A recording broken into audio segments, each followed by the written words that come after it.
Brother, when you remember, you feel alive. That's it. Yeah, I remember. Yeah, I've been sitting there.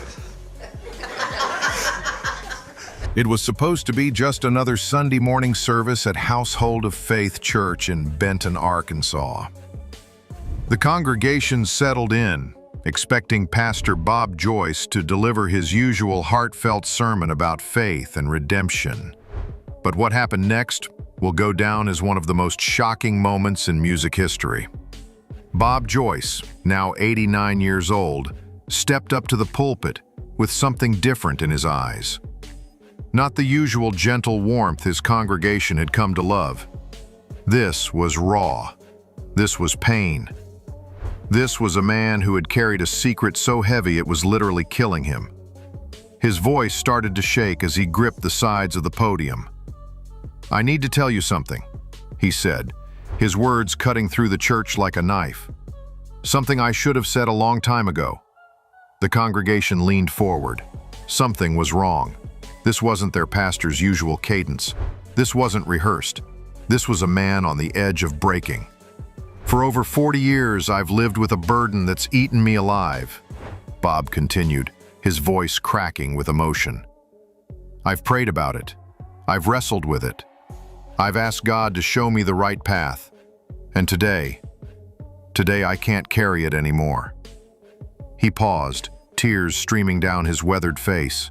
The church was dead silent. You could hear a pin drop. "My name is Bob Joyce. I am your pastor. I am a servant of God. But I am also..." His voice broke completely. "I am also the man the world knew as Elvis Presley." The gasps echoed through the sanctuary. Some people started crying. Others sat in stunned silence.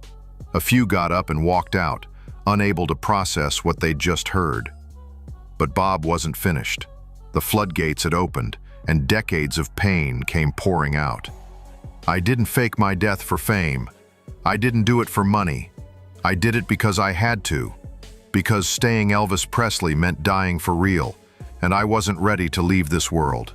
Not when I'd finally found my purpose." He talked about the crushing weight of fame, the isolation, the drugs that nearly killed him multiple times, the people who wanted to control him, exploit him, use him up until there was nothing left. "August 16th, 1977 wasn't the day Elvis died," he said, his voice gaining strength. "It was the day Elvis was set free. Free to find God, free to serve others, free to become the man I was always meant to be." The confession kept coming. Bob described the elaborate plan, the people who helped him disappear, the agony of watching his family grieve a death that never happened. He talked about Lisa Marie growing up without her father, not because he was dead, but because he was a coward who chose his own peace over her pain. "I've watched from the shadows as Priscilla carried the burden of my choice. I've seen how my selfishness destroyed my daughter's life." His hands trembled as he continued. "But I can't die with this secret. I can't meet my maker with this deception on my soul. So I'm telling you now, all of you, the truth I should have told 46 years ago." The church erupted. Some people shouted, "Hallelujah!" Others screamed, "Liar!" The scene was chaos, but Bob Joyce stood there, finally unburdened, finally free. "I know what this means," he said, his voice cutting through the noise. "I know what I've lost. I know what I've cost others. But I also know that truth sets you free. And for the first time in decades, I can breathe." He stepped back from the pulpit, a broken man who had finally found his voice. But this confession, it was just the beginning, because what Bob Joyce revealed next would make this bombshell look like a whisper. The moment Bob Joyce's confession hit the internet, one person's phone started ringing off the hook. Priscilla Presley's phone. And according to Bob's explosive revelation, she didn't just know the truth. She'd been fighting to keep it buried for decades. 3 days after I made my confession, Bob told his stunned congregation, his voice still shaking, Priscilla called me. Not through her people, not through lawyers. She called me directly, and what she said, it changed everything. Bob's hands gripped the pulpit tighter as he continued. She was furious, angrier than I'd ever heard her. She screamed at me for 20 minutes straight, called me selfish, called me a coward, said I'd destroyed everything she'd worked for.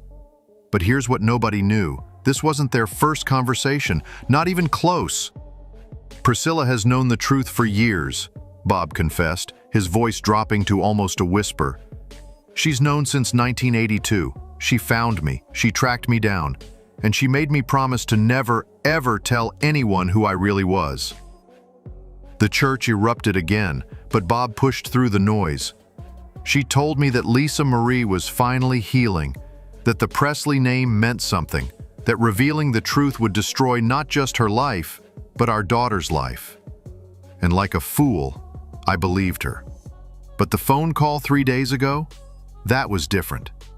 That was Priscilla Presley, at her most desperate and most dangerous. She didn't just ask me to stay quiet this time, Bob revealed, his voice gaining strength. She threatened me, said she'd destroy my church, my reputation, everything I'd built as Bob Joyce. She said she had lawyers ready to prove I was a fraud, a con man taking advantage of grieving Elvis fans. The irony wasn't lost on anyone. Priscilla was threatening to destroy Bob Joyce by claiming he wasn't Elvis Presley, when she knew damn well he was. But that's not the worst part, Bob continued, his voice cracking again. Bob's confession revealed the devastating truth about Priscilla's public statements over the years. Every time she dismissed the Bob Joyce rumors, every time she said people needed to let Elvis rest, she wasn't protecting his memory. She was protecting her own secrets. Priscilla built an empire on my death, Bob said, his voice filled with decades of suppressed anger. Graceland, the merchandising, the movies, the books, all of it was built on the story of Elvis dying young, dying tragic, dying a victim of his own success. But if Elvis didn't die, if he chose to disappear, if he abandoned his family to find God, that story crumbles. And with it, everything Priscilla had built. She begged me to recant, Bob revealed. Offered me money, offered to set up a fund for my church, said she'd make sure I was taken care of for the rest of my life if I just say it was all a lie, that I was confused, that I was seeking attention. The manipulation was breathtaking. Priscilla wasn't just asking Bob to stay quiet. She was asking him to destroy his own credibility, his own reputation, to protect hers. But I couldn't do it anymore, Bob said, his voice breaking with emotion. I couldn't let Lisa Marie's memory be tainted by lies. I couldn't let my daughter think her father was a drug-addicted failure when the truth was so much more complicated. The final blow came when Bob revealed what Priscilla said at the end of that devastating phone call. She told me that if I didn't fix this, if I didn't make it go away, she'd make sure the world knew what kind of father I really was, what kind of man abandons his family to play preacher. Priscilla Presley, the woman who'd spent decades as the grieving widow, the devoted keeper of Elvis's flame, was now threatening to destroy the man she once loved to protect the lie she'd helped create. But Bob Joyce wasn't backing down. Not this time. I told her the truth was out now, that I was done being her prisoner, done being afraid of what people would think. The war between Bob Joyce and Priscilla Presley had begun, and what came next would shock the world even more than his confession. After decades of silence, after years of carrying the weight of a secret that nearly destroyed him, Bob Joyce was finally ready to tell the whole truth. Not just who he was, but why Elvis Presley had to die. And the reason? It's darker than anyone could have imagined. People think I faked my death because I was tired of being famous, Bob said, his voice steady now, strengthened by the burden finally lifting. They think it was about the pressure, the drugs, the lifestyle. But that's not the truth.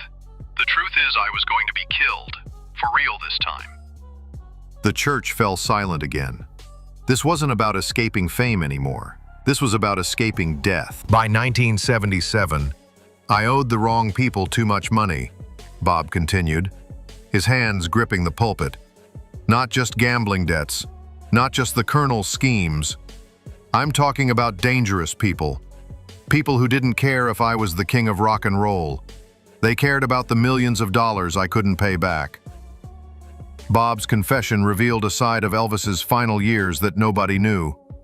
The drugs weren't just about numbing the pain of fame. They were about numbing the terror of knowing that every day could be his last. I was getting death threats daily. My phones were tapped. People were following Lisa Marie to school, following Priscilla to the grocery store. They weren't just coming after me. They were coming after my family. The desperation in Bob's voice was palpable. This wasn't a man who chose to abandon his family. This was a man who was trying to save them. Dr. Nick knew. He was the one who came up with the plan. He said the only way to keep everyone safe was to make Elvis Presley disappear permanently. Not just hide, disappear. And the only way to do that was to die. But here's the part that makes it even more tragic. The plan wasn't just Bob's idea, it was a family decision. Priscilla knew, Bob revealed, his voice cracking with emotion. She knew about the threats. She knew about the debt. She knew that if Elvis stayed alive, none of us would be safe. She agreed to the plan. She helped plan my funeral. The betrayal wasn't Bob abandoning his family. It was Priscilla later pretending she'd been abandoned. We agreed I'd stay dead for 5 years, long enough for the heat to die down, for the debts to be written off, for the dangerous people to move on to other targets. Then I'd come back. We'd reunite the family. We'd start over somewhere safe. But 5 years turned into 10. 10 turned into 20. And before Bob knew it, he'd been dead longer than he'd been alive. Every year I'd call Priscilla. Every year she'd say it wasn't safe yet, that Lisa Marie was doing well, that revealing the truth would only hurt her, that the Presley estate needed more time to stabilize. What Bob didn't realize was that Priscilla had found something she'd never had when Elvis was alive. Control. Complete, total control over his legacy, his money, his story. She'd built an empire on my death, Bob said, his voice filled with decades of suppressed rage. And she wasn't about to let me come back and destroy it. The most heartbreaking part of Bob's confession wasn't about the money or the fame. It was about Lisa Marie. My daughter died thinking I was a failure, thinking I was weak, thinking I chose drugs over her love. She spent her whole life trying to live up to a ghost, trying to honor a father she thought had abandoned her for his addictions. Bob's voice broke completely as he continued. Lisa Marie struggled with drugs her whole life because she thought it was in her DNA. She thought she was destined to fail because her father did. She died carrying shame that wasn't hers to carry. But the final revelation was the most shocking of all. I tried to tell her, Bob whispered, tears streaming down his face. In 2020, I reached out to Lisa Marie directly. I told her who I was. I told her I was her father. I told her I was alive and I was sorry. The congregation held its breath. She hung up on me, called me a sick old man trying to profit off her pain. She died thinking I was a fraud, her own father, and she died thinking I was just another con artist. Bob's confession revealed the ultimate tragedy, a father who faked his death to save his family, only to lose them forever because of that choice. I became Bob Joyce because Elvis Presley was a dead man walking. But in saving Elvis, I killed the father Lisa Marie needed. I killed the husband Priscilla deserved. I killed the man I was supposed to be. The weight of 46 years of regret, guilt, and lost love crashed down on Bob Joyce as he stood before his congregation, finally free to tell the truth, but too late to save the people he'd destroyed trying to protect. I'm telling you this now because I'm dying, Bob said, his voice barely audible. The doctors say I have months, maybe weeks, and I can't meet my maker carrying this lie. I can't face Lisa Marie in heaven knowing she died hating a father who never stopped loving her. The truth was finally out. But the cost of that truth, it was everything Bob Joyce had left to lose. The moment Bob Joyce's full confession hit the airwaves, the world exploded. This wasn't just a celebrity rumor anymore, this was a dying man's final testimony. And the ripple effects are tearing through Memphis, Graceland, and what's left of the Presley legacy like a hurricane. Within hours of the confession going viral, Priscilla Presley's legal team issued an emergency statement. But here's what shocked everyone.